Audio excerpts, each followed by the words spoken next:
What's up, everybody? Today I'm going to show you how I pick cards to be put onto eBay. Today I'm going to be using Don Mattingly as an example. So I have probably about 1,000 Don Mattingly cards that are going to go out pretty soon. And I just wanted to get this video in here and show you kind of when I have that many. And obviously we know Don Mattingly spans through the 80s, 90s, and kind of the junk wax era, right? So how do you kind of pick those out? What do you do on some of those cards? Some of them been around for 30, 40 years.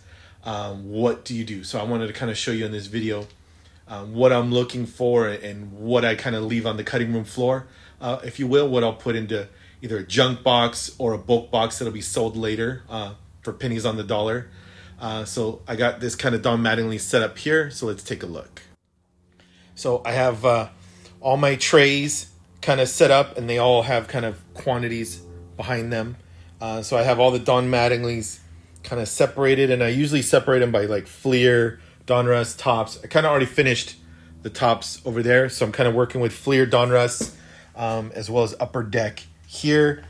And then I have more obviously over here, and then I have some over here, which is Pinnacle over here as well. And then I do have a little batch, maybe about 40, 50 cards of Score. So let's get this kind of set up here, and I'll show you what it looks like. All right, so we have some Don Mattingly here in front of us. The first one you can see is the 91 Donruss. That's height of junk wax era. Those cards are a lot less valuable than some of his earlier 81s and some of the inserts from the 2000.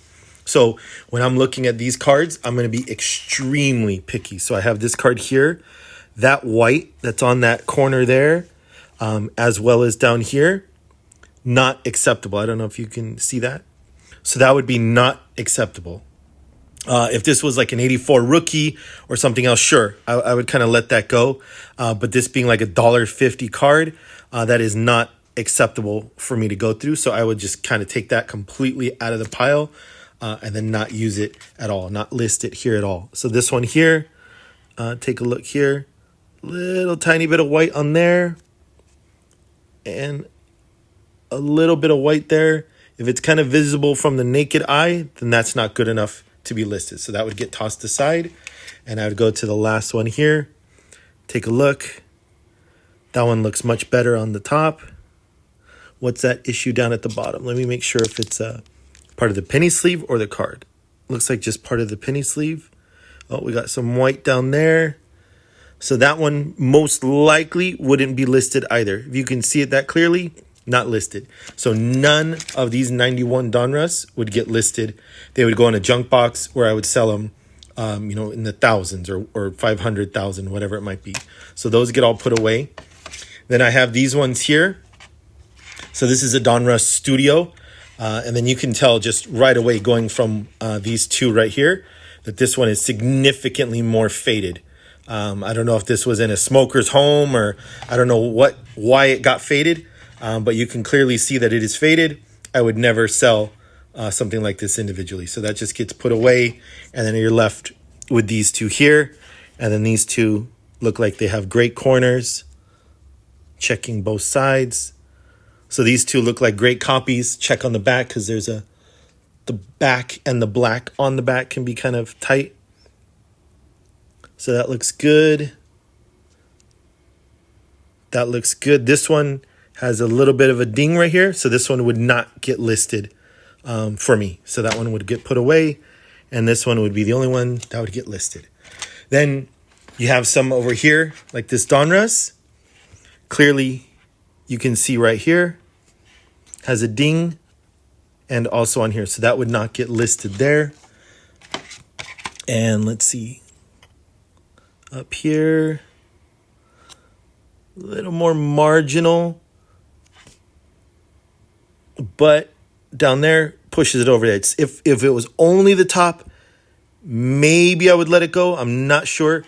I have this one here as a good clean copy. But since that here has that ding right there at the bottom, not acceptable. So that one would get put away as well. I wanted to show you one I had kind of out here. So this is a 96 Fleer, but this is the Tiffany version. So really super clean everywhere. I'm like super happy with this card for you guys, right? Super clean on the top, super clean on the bottom, but it has that right there, that little notch that of white right there, stopping it from being flawless. I don't grade cards, so I would still list it anyway. Even if all four corners were perfectly sharp, I would just list it as mint on the website for you guys to take the deal and hopefully get it graded and have great success. But because this is a Tiffany card, because they're more rare and because they're more valuable, I will still list this card. I'm just going to mention that there's a ding or white at the upper right-hand corner. So I just wanted to kind of let you guys know when I'm going through all of that, that's what I'm looking for. And obviously, I'm not going to make you guys go through the 500 cards that I have here, but that's kind of it in a nutshell. That's kind of what I'm going through, what's going through my mind, what I'm looking for. If the card is normally $1, $1.50, $2 on eBay, then I'm going to be much more stringent on the quality of it, especially if it's like that. You saw the 91 Donruss, the 90 Fleer, all those typical junk wax that we all have 40, 50 of already. I'm going to make sure that the only ones that get listed out there are as flawless as I can tell. Obviously, I'm still going to make some mistakes, and I apologize if anybody ever gets a mistake.